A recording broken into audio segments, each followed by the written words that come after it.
Pemerintah Amerika Serikat menolak mengucapkan selamat atas kemenangan pasangan Prabowo Gibran pada Pilpres 2024. Sikap dari pemerintah Amerika Serikat itu berbeda dengan beberapa negara sekutunya yang menjadi tetangga Indonesia seperti Australia dan Singapura.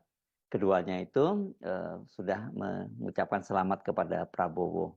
Alih-alih mengucapkan selamat kepada Prabowo dan Gibran atau khususnya pada Prabowo, pemerintah Amerika Serikat itu malah memilih mengucapkan selamat kepada rakyat Indonesia atas partisipasinya yang tinggi dalam pemilu kemarin.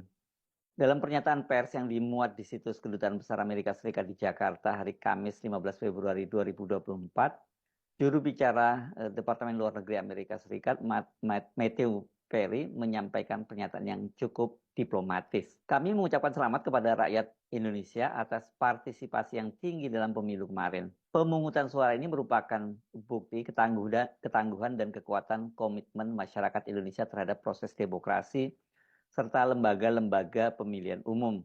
Kami menantikan Komisi Pemilihan Umum (KPU) mengenai hasil resmi pemilu. Tahun ini, seiring dengan perayaan 75 tahun hubungan diplomatik Amerika Serikat Indonesia, kami berharap dapat bekerja sama dengan Presiden terpilih dan pemerintah Indonesia berikutnya, serta lembaga-lembaga legislatif untuk mewujudkan prioritas bersama yang bermanfaat bagi rakyat kedua negara, termasuk mengatasi perubahan iklim, memastikan kawasan Indo-Pasifik yang makmur dan aman, dan juga menjaga stabilitas internasional. Amerika Serikat dan Indonesia adalah mitra dekat yang dipandu oleh prinsip-prinsip yang ditetapkan dalam Kemitraan Strategis Komprehensif. Bersama dengan pemerintahan baru Indonesia, kita akan bekerja untuk mewujudkan masa depan yang lebih baik bagi warga negara kita dan mengatasi tantangan paling mendesak di abad ke-21. Coba perhatikan, sampai dua kali ya Matthew Perry ini menyebut dia siap bekerja sama dengan pemerintahan baru di Indonesia.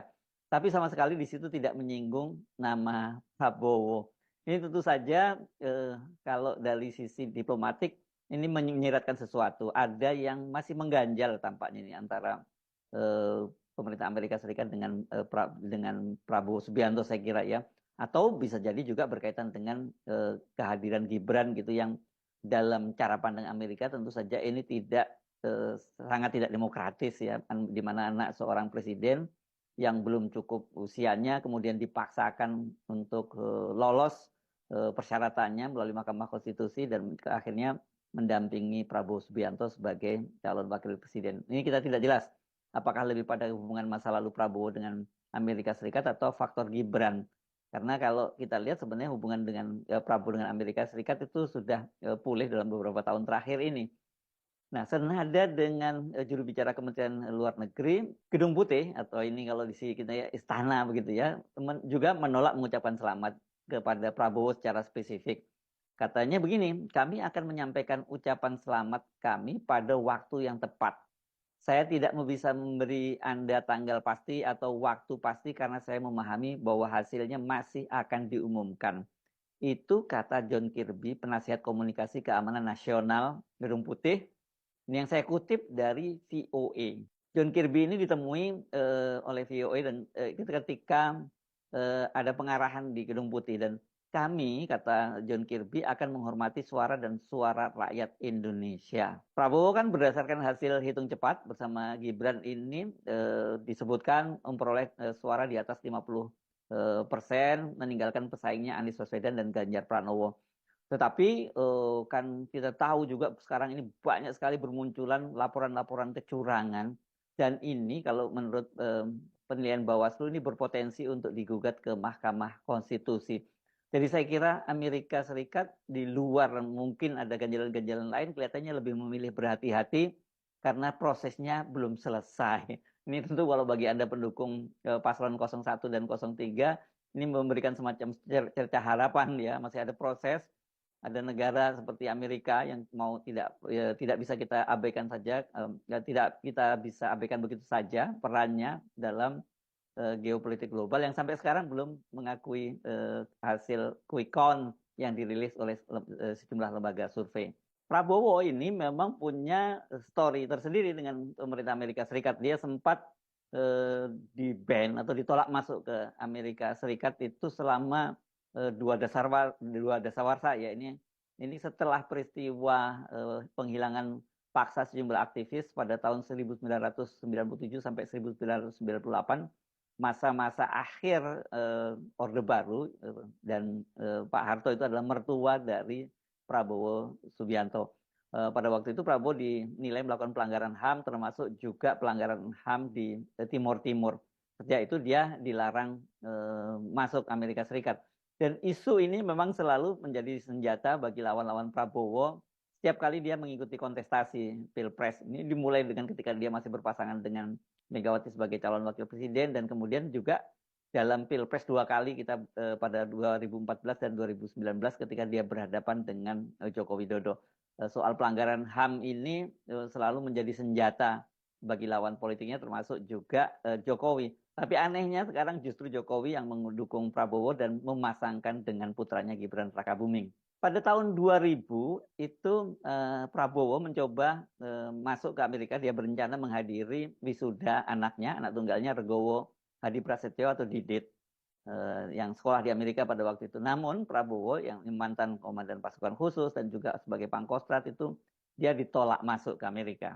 Tidak jelas alasan Departemen Luar Negeri Amerika Serikat menolak visa Prabowo pada waktu itu. Namun kalau mengutip laporan New York Times pada Maret 2014 disebutkan bahwa Washington, artinya pemerintahan Amerika Serikat itu memang sengaja menjaga jarak atau menjauhkan diri dari pendukung Soeharto setelah jatuhnya rezim Orde Baru.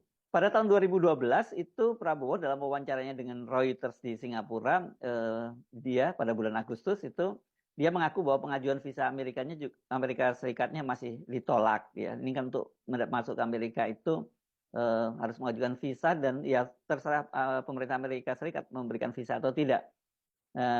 Prabowo menyebutkan tuduhan bahwa dia terlibat dalam sejumlah kekerasan di akhir masa rezim Orde Baru itu menjadi alasan penolakan tersebut.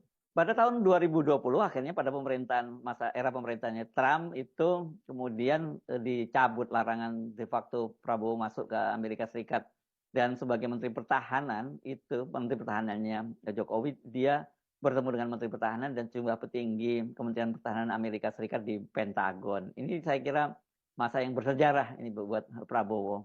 Ketika ditanya oleh VOA tentang apakah pemerintahan Biden merasa nyaman dengan rekam jejak Prabowo, Kirby menggarisbawahi bahwa hak asasi manusia telah menjadi dasar kebijakan luar negeri Biden. Nah, ini tentu menarik kalau alasannya seperti itu ya.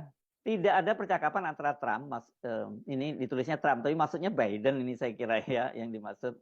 Dan para pemimpin asing dimanapun di dunia, di mana dia tidak mengangkat isu dan kekhawatiran mengenai hak-hak asasi manusia dan hak-hak sipil, itu kata Kirby, itu tidak akan berubah.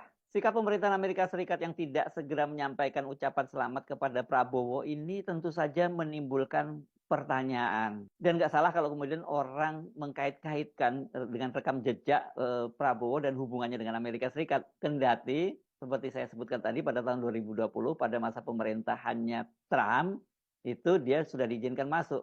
Tetapi kan memang policy antara Demokrat dengan Republik itu sangat berbeda sekali ya. Karena kalau Demokrat itu pasti lebih concern terhadap soal-soal yang berkaitan dengan hak asasi manusia. Sementara kalau Republik ini, ya ini partainya para industrialis di sana. Jadi pendekatannya pasti berbeda ya. Tentu aja kepentingan-kepentingan bisnis itu lebih diutamakan.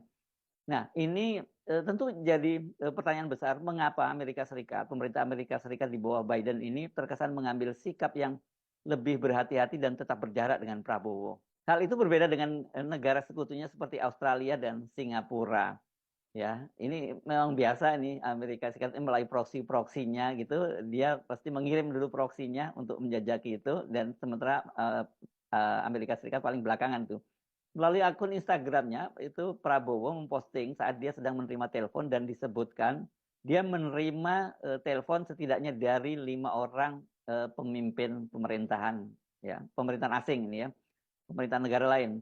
Yang pertama itu dia menerima telepon dari Perdana Menteri Australia Anthony Albanese, kemudian Wakil Perdana Menteri Australia Richard Marles, dan Perdana Menteri Singapura Lee Hsien Loong atau BG Ini adalah 2 sekutu dari Amerika Serikat, atau 2 proksi dari Amerika Serikat yang